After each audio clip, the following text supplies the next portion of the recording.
Chapter 17. Robin escapes capture.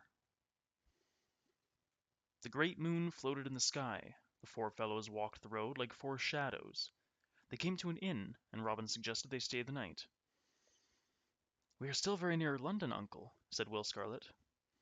Nevertheless, they entered the inn. As they ate, Little John winked at the young lass who served them. During the meal, the landlord came to the table and said that Richard Partington wished to see the lad in blue. Robin rose quickly and went outside. "The Bishop of Hereford has turned the king against you," said Partington. "The king sent men to arrest you at the archery fields, but you had gone. Now he has 1,000 men on this road to take you. The bishop leads them, and he has sworn to hang you. The queen sent me to warn you." "I will go one way tonight and send my friends another way," said Robin, "and I will let the landlord think we are all going to St. Albans. You have saved my life again, Richard Partington. I will not forget it." "Farewell, sir," said young Partington. "Go safely." The two shook hands, and the lad turned his horse back to London. The yeoman left the inn. "Now," said Robin, "be sly. Will Scarlet, you shall lead." And Robin shook hands with his three friends, and they parted. Not long after this, 20 of the king's men rode to the door of the inn. The innkeeper told the king's men that Robin Hood and his men were riding to St. Albans. Will Scarlet, Allan a Dale, and Little John reached Sherwood in 8 days with no trouble from the king's men. But Robin was not at the greenwood tree when they arrived. He had not been as lucky as they. When the bishop found he had been tricked at St. Albans, he took all his men and blocked every road into Sherwood. The sheriff of Nottingham joined the army. By this time, the 3 yeomen were safe, but Robin was still a day's journey from Sherwood, unaware of the danger all around him. As he knelt by a stream, drinking from his cupped hands, something hissed past his ear and splashed into the water beside him. Quick as a wink, Robin sprang to his feet, crossed the stream, and plunged into the thicket. He knew it was an arrow that had passed his head, and he would be dead if he did not run.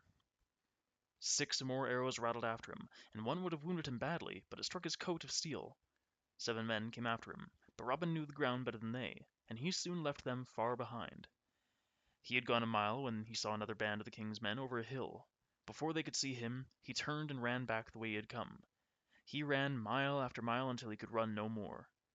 As Robin rested in a hedge, Quince the cobbler came by. Robin offered to trade his own fine blue clothes for Quince's rough patched jerkin. Quince thought this was a merry idea, even when the king's men found him and arrested him because they thought he was Robin Hood.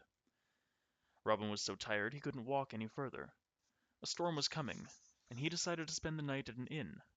Rooms were shared in small inns, and when Robin awoke the next morning, he found a friar snoring next to him. He put on the friar's gown and left the inn. In the afternoon Robin met Sir Richard of Lee, a knight he had helped some years before when Sir Richard had tried to visit Sherwood but was turned away. The sheriff's men were now in front of Robin. The king's men were behind him, and they knew of his disguise. Robin's heart sank, for he had no place to hide. Sir Richard offered to help. He took Robin to his castle, disguised him as one of his men, and brought him to Queen Eleanor to ask for her protection. The queen was indeed surprised when Robin dropped lightly to the ground inside the garden wall, but she went directly to the king and pleaded for his life. Sir Robert, a friend of the queen's, came to Robin and said, "If it were not for the queen, you would be a dead man. Let this danger teach you 2 lessons. First, be more honest, and second, be less bold in your comings and goings, or some day a trap will catch you. You have put your head in the angry lion's mouth and escaped. Do not try it again."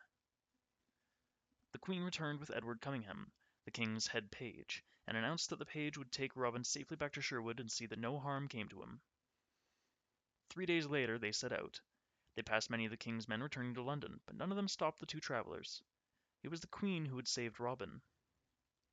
Robin followed Sir Robert's advice, and never went so far from Sherwood that he could not return easily and quickly.